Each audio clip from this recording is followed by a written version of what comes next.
जय हिंद साथियों, मैं राजेश माड़ा आप सभी का स्वागत करता हूं my channel Azad competition academy में। आज अपन करने वाले हैं एसएससी सीजीएल में जो पैटर्न एग्जाम पैटर्न रहेगा उसके बारे में बात। और देखो ए टू जेड क्वेश्चन आपके जितने भी मन में डाउट है वो सब मेरे को कमेंट बॉक्स में लिखिए। एक एक क्वेश्चन का मैं आपको रिप्लाई करूंगा। और एसएससी सीजीएल में अगर आपने ये पैटर्न अपना लिया तो आपका सिलेक्शन 100% हो जाएगा। देखो एसएससी सीजीएल एग्जाम पैटर्न 2024 में क्या रहने वाला है पूरी डिटेल में मैं आपको बताऊंगा, ठीक है। सबसे पहले हम बात कर लेते हैं रीजनिंग। देखो आपको पता है लगभग कट ऑफ 140 से 150 के बीच रहता है, लेकिन किसी शिफ्ट में ज़्यादा नंबर होने के कारण आपको पता है 130 नंबर पे भी सिलेक्शन हो जाता है, ठीक है। शिफ्ट वाइज कट ऑफ रहता है, आप सभी को याद है ये, ठीक है। इसके बाद अपन एग्जाम पैटर्न के बारे में पूरी डिस्कस कर लेते हैं आज एसएससी सीजीएल के, ठीक है। इस पैटर्न पे आपको चलना पड़ेगा, कौन सा क्वेश्चन छोड़ना है, क्वेश्चन आपको करना है, ये पूरी जानकारी मैं आपको बताऊंगा, ठीक है। प्लीज वीडियो को लाइक कर लीजिए, साथ ही चैनल को सब्सक्राइब करना ना भूले। सबसे पहले बात कर लेते हैं हम रीजनिंग की। रीजनिंग में रक्त संबंध से आप सबको पता है 2 क्वेश्चन आने वाले हैं। ब्लड रिलेशन से आपको 2 क्वेश्चन, दिशा दूरी 1 क्वेश्चन, कोडिंग डिकोडिंग ABCD वाले क्रम से जमाना ऑर्डर में आप सबको पता है ये सारे कोडिंग डिकोडिंग के अंतर्गत आते हैं। तो कोडिंग डिकोडिंग से कितने क्वेश्चन आने हैं? 6, ठीक है। स्प्लिंग आपको पता है कि भाई D को 4 लिखा जाता है, E को 5 लिखा जाता है, इस तरह के पूरे क्वेश्चन आपको करने हैं। आप जैसे एक मैं एग्जांपल आपको दे दूं कोडिंग डिकोडिंग का, जैसे मान लो यहाँ पर दे रखा है EARTH। अब इसका इन्होंने लिख दिया, इसको लिख दिया इन्होंने 22, इसको लिख दिया इन्होंने 26, और इसको लिख दिया 9, और इसको लिख दिया आपका 7, और इसको लिख दिया इन्होंने H को लिख दिया इन्होंने 19, ठीक है। और आपसे पूछ लिया यहाँ पर कि आप राम को क्या लिखोगे, ठीक है। तो जस्ट आपको पता है E का उल्टा V होता है और V 22 नंबर पे आता है, A का उल्टा Z होता है और Z 26 पे। आप भी इसको उल्टा लिख दोगे, ठीक है। इसका क्या आएगा, यहाँ पर H का 19 आना चाहिए ना, तो यहाँ पर 9 आएगा, ठीक है। A का 26 आ जाएगा और M का 14 आ जाएगा, ये ना उल्टा लिख रहा है, ठीक है। तो आपको भी उल्टा लिखना है मेरे भाई, ठीक है। तो आपको एग्जाम पैटर्न के बारे में हम डिस्कस करने वाले हैं। कोडिंग डिकोडिंग से 6 क्वेश्चन आपके आने वाले हैं। इसके बाद संख्या श्रेणी आप सबको पता है कि जैसे एक क्वेश्चन मैं आपको समझा देता हूं, है ना। पहले 1 लिखा, फिर 8 लिखा, फिर 27 लिखा, फिर नेक्स्ट सीरीज कौन सी। तो आप सबको पता है क्यूब चल रहा है, क्या चल रहा है? क्यूब। इस प्रकार के संख्या श्रेणी से भी क्वेश्चन आपके आने वाले, ठीक है। इसी के साथ आप सबको पता है अलग पहचानने वाले से एक क्वेश्चन आएगा। जैसे आपको दे दिया, मान लो आपको कोई क्वेश्चन दे दिया है ना, जैसे एक क्वेश्चन मैं आपको बता देता हूं, टोक्यो के बाद आपको दे दिया मॉस्को, और इसके बाद में दे दिया आपको बर्लिन, और इसके बाद में दे दिया मिजोरम, ठीक है। अब आपको पता है टोक्यो राजधानी है, मॉस्को भी राजधानी है, बर्लिन भी राजधानी है। टोक्यो जापान की है, मॉस्को रूस की है, बर्लिन जर्मनी की है, और मिजोरम क्या है? भारत का एक राज्य है, ठीक है। तो इस प्रकार से ये क्वेश्चन भी बन सकता है, अलग पहचानने वाला एक क्वेश्चन आपकी एग्जाम में आएगा। डायग्राम से रिलेटेड आप सबको कितने पता है? 6 क्वेश्चन आएंगे, जिसमें आपको पता है जल दर्पण, कागज काटना, और अगली आकृति सबमिट आकृति, ये सब क्वेश्चन आपको 6 क्वेश्चन डायग्राम से आने वाले हैं, ठीक है। तो इनसे रिलेटेड भी आपको पूरा पढ़ के जाना है, और त्रिभुज गिनना, ठीक है। ये क्वेश्चन आएंगे आपको 6। गणितीय समीकरण में आपको पता है कि कोई 2 चिन्हों को, जैसे प्लस को माइनस या माइनस को इंटू, ये चेंज करने वाले एक समीकरण देगी, उसको चेंज करना है। गणितीय समीकरण से कम 3 क्वेश्चन आने वाले। घन घना पासा से 1 क्वेश्चन आएगा और कैलेंडर से 1 क्वेश्चन आ सकता है। ठीक है, इतना आपका रीजनिंग का पैटर्न रहेगा। ये पूरा पैटर्न आपने फॉलो कर लिया, इतने चैप्टर आपने पढ़ लिए, तो ये श्योर है कि आप आराम से 50 में से कम 48 नंबर ला सकते हो। ठीक है, कम से कम 48 नंबर से या 47.5 नंबर या 47 नंबर आप ले सकते हो। ठीक है, अगर यहां से अपने टारगेट है कि 50 में से रीजनिंग में कितने आए नंबर, 48। ठीक है, हम देखो आपको कट ऑफ का देखना है कि मैं आपको बता देता हूं कि इस आधार पर आया तो कितना कट ऑफ जा सकता है। ठीक है, अगले की बात कर लेते हैं अपन जीके में आपको भौतिकी, रसायन, बायोलॉजी से 3 क्वेश्चन आ रहे हैं। ठीक है, 3 क्वेश्चन आ रहे हैं।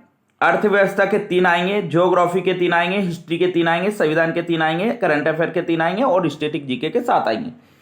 अब देखो, बायोलॉजी, रसायन और भौतिकी में से अधिकतर देखा गया है कि आजकल रसायन के क्वेश्चन ज्यादा आते हैं।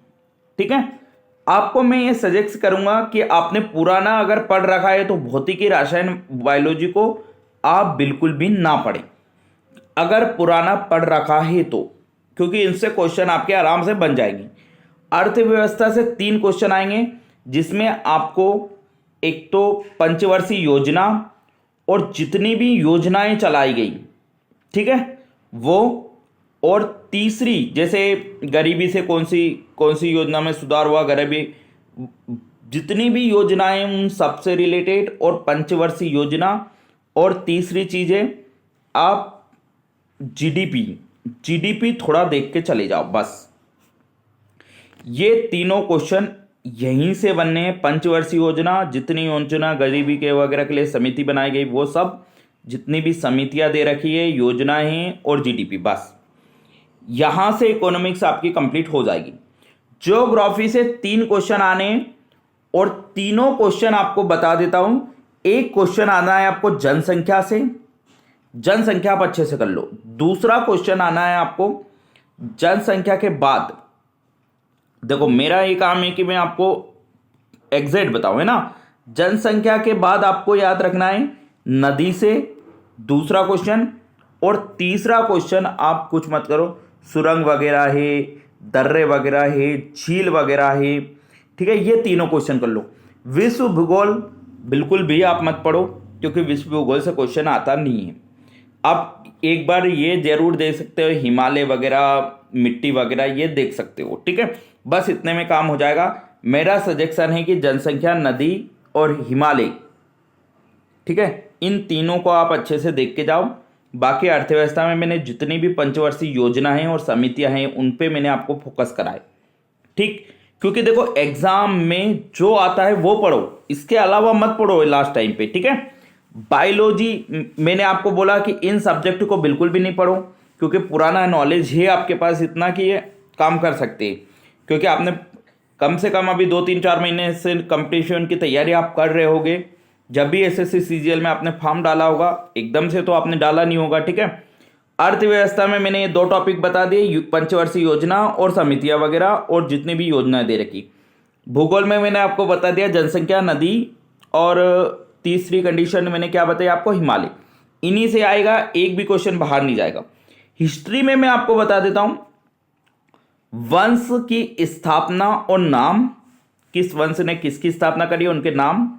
और दूसरी इंपॉर्टेंट चीज है हिस्ट्री में, जितने भी आंदोलन हुए, चोरा चोरी कांड है, इसके बाद में आपने देखा होगा कांग्रेस का अधिवेशन वगैरह है। ठीक है, इनसे रिलेटेड आप इतिहास में कर जाओ, आधुनिक हिस्ट्री पे ज्यादा फोकस कर लो। ठीक है, इतना काम कर लो बस। जितने भी आंदोलन चलाए, कब चलाया, किसने चलाया, और मूल मध्यकालीन और प्राचीन हिस्ट्री में मैंने बोला वंश और उनके राजाओं के नाम, और कौन सा मंदिर किस राजा ने करवाया, बस इतनी चीजें आप हिस्ट्री में कर लो। संविधान में आपको महत्वपूर्ण अनुच्छेद, जितने भी महत्वपूर्ण अनुच्छेद है थोड़े वो कर लो। और दूसरी कंडीशन क्या है, राष्ट्रपति का कार्यकाल, प्रधानमंत्री उनका कार्यकाल, जितने भी राष्ट्रपति प्रधानमंत्री अभी तक बने उनके कार्यकाल, प्लस कब कब वो बने वो आप एक बार देख के जरूर जाना, क्योंकि यहां से खाली आपको संविधान से क्या पढ़ना है मैंने आपको बता दिया। महत्वपूर्ण अनुच्छेद पढ़ना है महत्वपूर्ण, और इसके दूसरे बात क्या मैंने आपको बता दी, दूसरी बात बता दी मैंने आपको कि राष्ट्रपति, उपराष्ट्रपति और प्रधानमंत्री के जितने अभी तक बने हैं उनके कार्यकाल कब कब बने हैं, कौन ने क्या करा, बस ये आपको करना है। दो चीजें, करंट अफेयर्स आपको मैं एक सजेशन दूंगा कि आप रेलवे स्पीडी में खाली नियुक्तियां पढ़ लो, नियुक्तियां, जिसमें आपका करंट अफेयर्स का काम हो जाएगा। खाली नियुक्तियां पढ़ लो, यहां से जितने भी नई नई नियुक्तियां अभी हुई है वो करंट की नियुक्तियां पढ़ लो, बस करंट अफेयर्स का काम होगा। स्टैटिक जीके में मैं आपको बता रहा हूं, सबसे पहले स्टैटिक जीके से 7 क्वेश्चन आपके आने वाले। सबसे पहला काम तो आप जितने भी वाद्य यंत्र के वादक है उनके नाम याद करो। वाद्य यंत्र वादक, उनके नाम, कब कब इनको भारत रत्न मिला, कब कब कौन कौन सा पुरस्कार मिला, वो याद कर लो। ठीक है, पुस्तक कर लो, खेलकूद और पुरस्कार, खेलकूद, पुरस्कार, पुस्तक और वाद्य यंत्र वादक के नाम और त्योहार, कौन सा त्योहार किस राज्य में मनाया जाता है, कौन सा कहाँ का नृत्य है, नृत्य वगैरह दोनों, शास्त्रीय नृत्य भी आपको करना है। ठीक है, इतना काम आपको कहाँ करना है, स्टैटिक में। बस खेलकूद, पुरस्कार और वाद्य यंत्र वादक, त्योहार और नृत्य। देखो ये एग्जैक्ट है, मैं आपको बता दे रहा हूं, इससे आउट आपके एग्जाम में नहीं जाएगा। ठीक है, अगले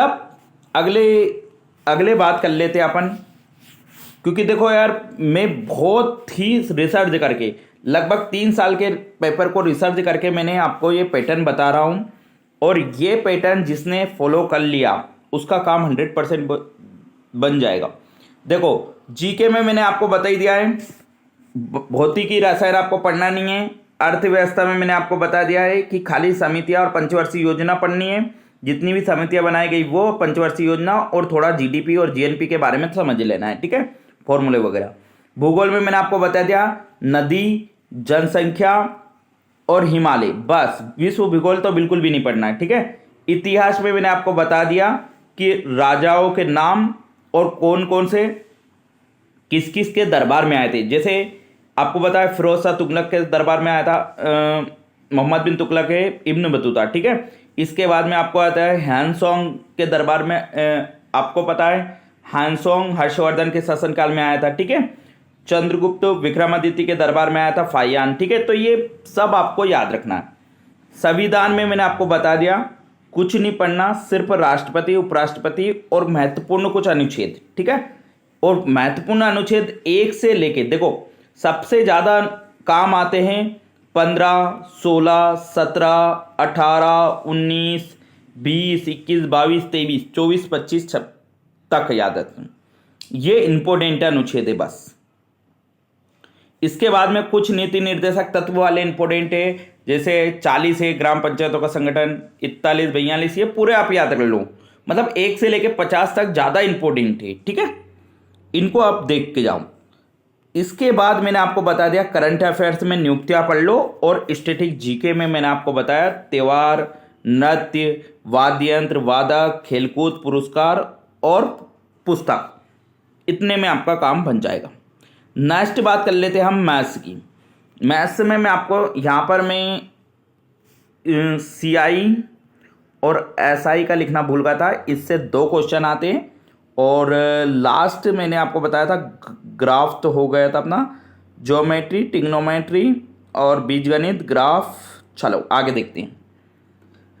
संख्या पद्धति से 2 क्वेश्चन आएंगे, लाभ हानि परसेंटेज से 4, मिश्रण का 1, रेशियो का 1, औसत का 1। इनसे आ भी सकते हैं ना, नहीं भी आ सकते। चाल दूरी रेलगाड़ी से 2 क्वेश्चन, ग्राफ से 2 क्वेश्चन, बीजगणित से 3 क्वेश्चन, ज्योमेट्री से 2 क्वेश्चन, ट्रिग्नोमेट्री से 2 क्वेश्चन, और CI SI से भी 2 क्वेश्चन।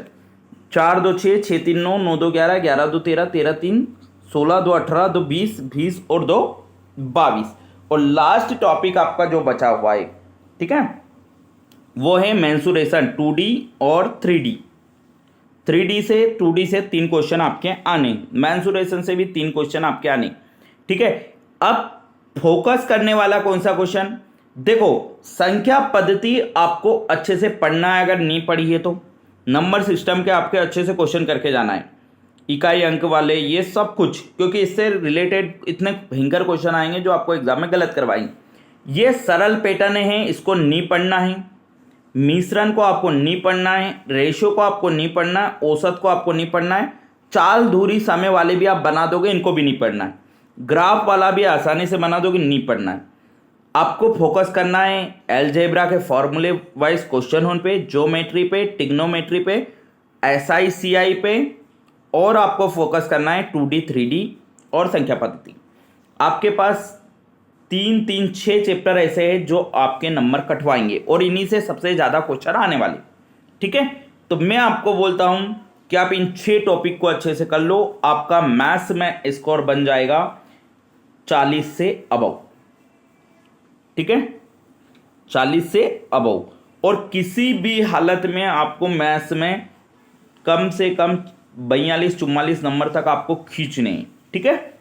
तो सबसे पहले मैंने आपको बता दिया, देखो हमारा स्कोर भी हम देखते चलते हैं। रीजनिंग में आपको 48 नंबर किसी भी हालत में लाना है, अगर 48 नंबर आप रीजनिंग में ला सकते हो।